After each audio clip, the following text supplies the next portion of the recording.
जो राजनीतिक हिस्सेदारी जो कम हो रही है उसी को बढ़ाने के लिए ये किताब लिखी गई है और इसमें तरह तरह के डेटा दिए गए हैं, तरह तरह की जानकारी दी गई है कि आप वोट तो लेते हैं लेकिन टिकट नहीं देते हैं। तो आपको अगर मुसलमानों को मेन स्ट्रीम में लाना है तो आपको टिकट देनी पड़ेगी। मुसलमानों की राजनीति का सवाल आज नहीं है, आज है कि देश में जो कैसे बदलाव आए और यहाँ के लोकतंत्र को, सेकुलरिज्म को, डाइवर्सिटी को कैसे बचाया जाए। बिहार के रहने वाले महाराष्ट्र काडर के आईपीएस अब्दुल रहमान को आप जानते होंगे, वही जिन्होंने सीएए कानून के खिलाफ इस्तीफा दे दिया था। उनकी नई किताब absent in politics and power, political exclusion of Indian Muslims आई है, जिसका विमोचन के बाद से बहुत ज़्यादा चर्चा हो रहा है।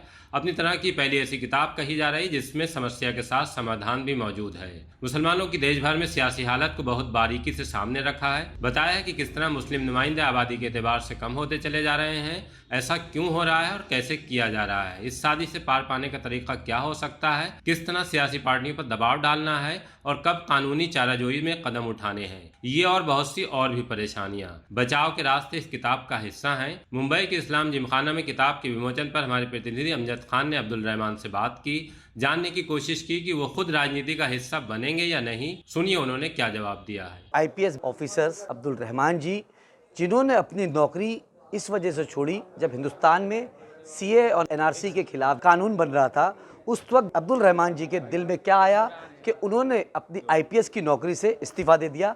आज हमारे साथ खुद मौजूद है अब्दुल रहमान जी। अब्दुल रहमान जी, सीए एनआरसी का हिंदुस्तान में कानून आता है, आप अपना जो जॉब, एक आईपीएस एक बड़ी पोस्ट होती है, फ्यूचर्स के अंदर वो एक डिस्ट्रिक्ट का कमिश्नर बनता है, डीजी बनता है, वो नौकरी आपने छोड़ दी, वजह क्या थी? जो कानून आया था, जो सिटीजनशिप अमेंडमेंट एक्ट आया था, उसको विरोध के तौर पे मैंने रिज़ाइन किया। उसके बाद आपने 2 किताबें लिख दी। पहली किताब लॉन्च हुई और आज इंडिया की पॉलिटिक्स पे, मुसलमानों की हिस्सेदारी पे आपने किताब लिखी। इस किताब का थॉट क्या है, इस किताब का मकसद क्या है? थॉट ये है कि मुसलमान जो है पॉलिटिक्स में प्रोपोर्शनेटली रिप्रेजेंटेड नहीं है और यहाँ के डेमोक्रेसी को ऑल रिप्रेजेंटेटिव बनाने के लिए, इंक्लूसिव बनाने के लिए उनका पॉलिटिक्स में आना बेहद ज़रूरी है और आ करके यहाँ पे ड्यू रिप्रेजेंटेशन वो हासिल करें और यहाँ के डेमोक्रेसी के in true sense social democracy बनाएं। इस किताब के अंदर आपने पूरे 75 सालों का मुसलमानों की राजनीति का निचोड़ लिखने की कोशिश करी है, बताने की कोशिश करी है। ये लोगों के लिए कितना इंस्पायर है और मुसलमानों की राजनीति के अंदर हम ये देख रहे हैं कि पिछले 75 सालों से राजनीति में जो हिस्सेदारी है वो कम होती जा रही है। जो राजनीतिक हिस्सेदारी जो कम हो रही है उसी को बढ़ाने के लिए ये किताब लिखी गई है और इसमें तरह तरह के डेटा दिए गए हैं, तरह तरह की जानकारी दी गई है। वोट डिविजन्स को कैसे रोकना है, वोटर लिस्ट में आपके नाम कैसे काटे जाते हैं, उसको कैसे दर्ज कराना है, ये सारे विषय पे डिस्कशन हुई है और मुझे लगता है कि not only Muslims but other communities जो डिप्राइव्ड हैं, अगर वो पढ़ेंगे तो उनकी हिस्सेदारी पॉलिटिक्स में बढ़ेगी। हिंदुस्तान के अंदर 80 और 20 की राजनीति है, तो मुसलमानों की हिस्सेदारी कैसे बढ़ेगी? मतलब क्या थॉट होगा आपके दिल में, क्या है इसके बाद?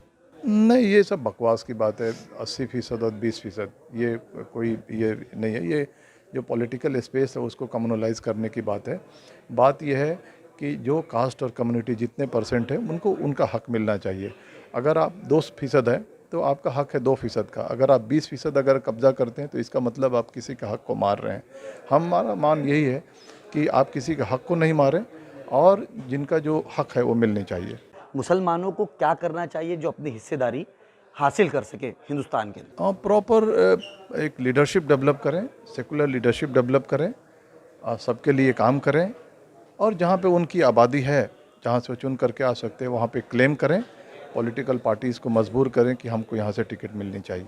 आपकी किताब में वही डेफिनेशन दिया है कि बहुत सी जगह पे 20% है, 14% है।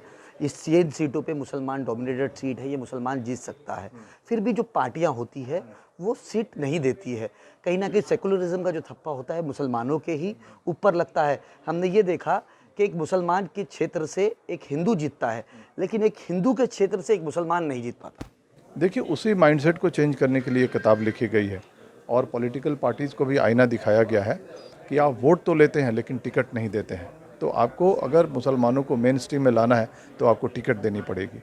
जातिगत जनगणना को किस तरीके से देखते हैं? जब आपकी किताब है, जातिगत जनगणना की भी बात चल रही है। बहुत अच्छी पहल है और पूरे देश में होनी चाहिए। आप हिंदुस्तान की 2024 की जो राजनीति है, इसको किस तरीके से देखते हैं? और ये मुसलमानों की, आज मेंबर ऑफ पार्लियामेंट की बात कर ले तो सिर्फ 26 एमपी है। पहले ज़माने में 36 थे, उसके पहले और ज़्यादा थे। 2024 के अंदर कैसे देखते हैं, क्योंकि इंडिया गठबंधन भी बन चुका है, इसको मुसलमानों की राजनीति किस दिशा में जाएगी? देखिए, मुसलमानों की राजनीति का सवाल आज नहीं है, आज है कि देश में जो कैसे बदलाव आए और यहाँ के लोकतंत्र को, सेकुलरिज्म को, डाइवर्सिटी को कैसे बचाया जाए। मुझे लगता है कि सबसे पहले वो इंश्योर करना चाहिए, बिगर टारगेट रखना चाहिए और उसके बाद मुसलमानों को अपने रिप्रेजेंटेशन के बारे में सोचनी चाहिए।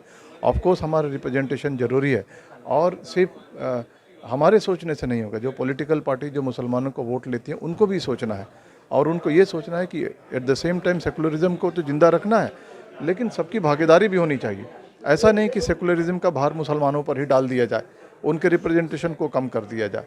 सर, आपने आईपीएस से इस्तीफा दे दिया, यहाँ पर बात उठी कि आपको वर्दी में देखना चाहते हैं, कुछ लोग कहा कि आपको राजनीति में देखना चाहते हैं, कुछ लोग ये भी चाहते हैं कि आप बुक्स लिखे।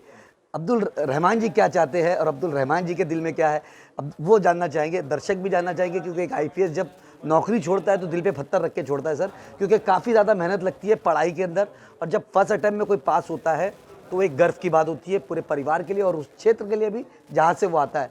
अब्दुल रहमान जी अपनी ज़िंदगी में अब आगे क्या करना चाहेंगे? देखिए, ओपिनियन वाज डिवाइडेड। हाँ, वहाँ पे सारी चीज़ें ऐसा नहीं थी कि यूनानिमस डिसीजन था, तो मैं इस पे निर्णय लूँगा जल्दी।